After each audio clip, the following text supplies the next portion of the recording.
Alright, this is another video that I kind of wanted to make for a long time, and honestly, it's going to be a really good one. So if you're new, go ahead and subscribe. We're almost at 53,000 subscribers. That'd be greatly appreciated if you guys can go ahead and subscribe if you're new, and go ahead and like the video as well while you're down there. Let's try to get 300 likes on this video. Also, tell me, do you want Suicide Squad to be connected to Arkham, or do you think it should not have been connected to Arkham? I want to know everybody's thoughts and opinions below, because my thoughts on this is that no, it should not have been connected to Arkham. While Arkham Knight wasn't the perfect Batman game, and I'll be the first to admit that, I ranted about that game multiple times. I've made videos when I was like 16 saying why this game sucks, and I've made videos about why it was great.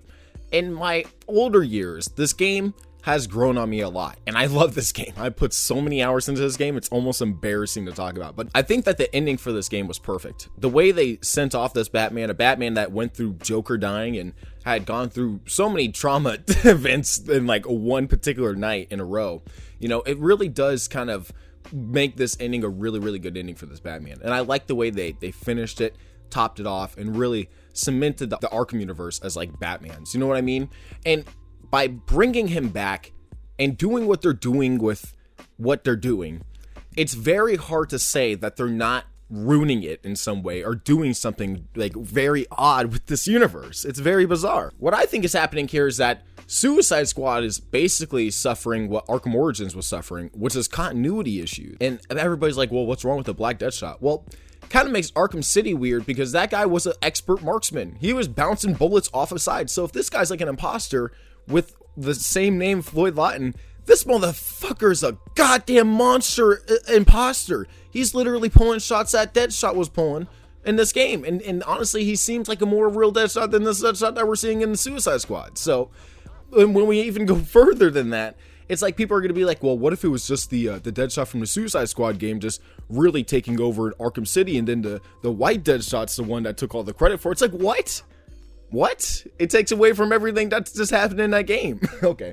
Not everything that happened in the game, but that side mission in particular in that character, it's like, now it just doesn't make sense, right? It's weird. When you go to Arkham Origins, it's like the first meeting of Joker and Harley Quinn was supposed to be at Arkham Asylum. Very special. But whose real name I don't even know yet. My name's Harleen. Harleen Quinzel. What a pretty name. Do your friends call you Harley? Oh, I don't have a lot of friends. I like you. I really do. Even your name. Rework it a bit and we get Harley Quinn, like the clown. I know, I've heard it before. We heard that in Arkham Asylum, the first fucking game. And now their first meeting is in Blackgate, and then he gets transferred to the asylum, and that's when the tapes happen. Wait. What? What? Am I crazy? So it's a similar feeling to Arkham Origins, where they're taking the Arkham universe and, again, not ruining it, but switching things that just are so unnecessary to switch. It just does not feel right. Ivy and Harley, you know, in 10-story birding letters, whatever the fuck she said. So bizarre, because there was no implication that they had any romance. Not even in the Harley Quinn DLC, where she was still mourning Joker. And the whole plot of Arkham Knight was her planning with other villains to kill Batman because she wanted revenge for Joker. And same thing with Arkham City in her DLC. Nowhere did it ever once imply that they were ever any relationship besides like friends. And now it makes it seem like they were more than friends, and it's just weird. This might be a controversial take, but I've talked about this with Slick Moth and Iron Gym before.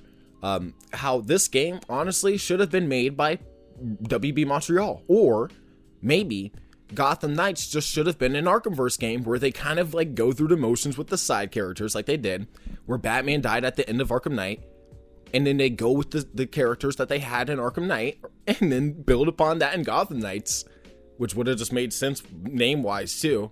Universe-wise would have made sense. WB's already had a track record of filling in the gap for Rocksteady. I don't know why they didn't just do that. And then that game in Gotham Knights could have explained how maybe Superman came in and he kind of helped out. And he's giving the you know, Bat family a hand and yada, yada, yada. And Batman comes in and he's back. And that sets up the events of Suicide Squad. And then Suicide Squad. But to go from Arkham Knight to Suicide Squad without seeing that progression in Batman's character where he actually comes back, the first thing we see of him is just him mind controlled and being evil for most of the game. It's like, it's weird. ain't it? It feels off. And it feels like, again, there should have been something in between to build up Suicide Squad in general. I don't think anybody can disagree with that. And honest to God, again, it feels like Rocksteady should have probably made Gotham Knights, and if they wanted to, then do Suicide Squad. But again, WB Montreal trying to say, we want to make our own thing, but then basically copy the ending of Arkham Knight twice, where Batman dies, and just build upon that basically, and market it almost like off of the backbone of Arkham Knight's ending, where Batman dies, and using that as a catalyst. Like, they could have easily done something different with Suicide Squad. They had a Suicide Squad looter shooter, that's 100% different than what Rocksteady did. And just have Rocksteady make Gotham Knights, and then maybe combine it with Suicide Squad, or maybe team up with WB and make Suicide. I don't know. But honestly, it just doesn't feel like Rocksteady should have made this game. And I feel like there should have been some in between, even if they did make this game. You know, there should have been some setup for this game to actually establish what's going on with this Batman and this universe and how these characters actually act. Because emotionally speaking, we don't really care about a lot of these guys. Like Jon Stewart, this is our first appearance of Arkham Jon Stewart, and he's evil. Who the fuck cares? You know? Same thing with Flash, same thing with Superman. Wonder Woman's a cool character kind of built upon, but none of these characters are built up in this universe, so it kind of feels shallow in many ways. In my opinion, so far it does. But in my humble opinion, this game feels like it didn't need to be in this universe. It feels like Gotham Knights and you know, Suicide Squad should have flipped places, and WB Montreal should have made the Suicide Squad game in a separate universe where you kill the Justice League and they have free reign to do whatever they want with those characters, instead of trying to take what was built from three really I mean, like, those games are almost considered masterpieces. A lot of people will rack and bash on Arkham Knight and whatnot, and the PC version and stuff like that, but Arkham Knight through and through, I mean, relatively speaking, it's still considered a really good game. And you could dislike the story and whatnot all you want, but again, it's still considered a really good game. A lot like Spider-Man. Spider-Man 2 had a really rough story, but it's still considered a really great game. Batman Arkham Knight was coming out, there was 9 out of 10s, 10 out of 10s from all across the board. So I genuinely think that going from that to this, to Suicide Squad, after 9 years, feels like a weird step in a wrong direction. And I think a lot of people can at least understand that reasoning for why a lot of people are skeptical about this game coming out.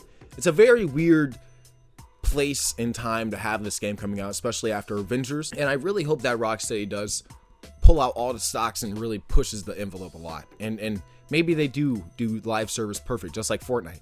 They give us continuous content that's really solid and gameplay feeling good, you know, whatnot. They could probably really pull something off great, but I'm still very skeptical. I'm going to hold out, you know, any type of final judgment about this game until it really comes out, because I can't wait to see what they're really doing with the story. And my next video is going to be what I'm really anticipating in this game, and I can't wait to see what your guys' thoughts are in that video. So go ahead, like the video now. Thank you guys so much for all the support recently, and I'll see you guys in my next one.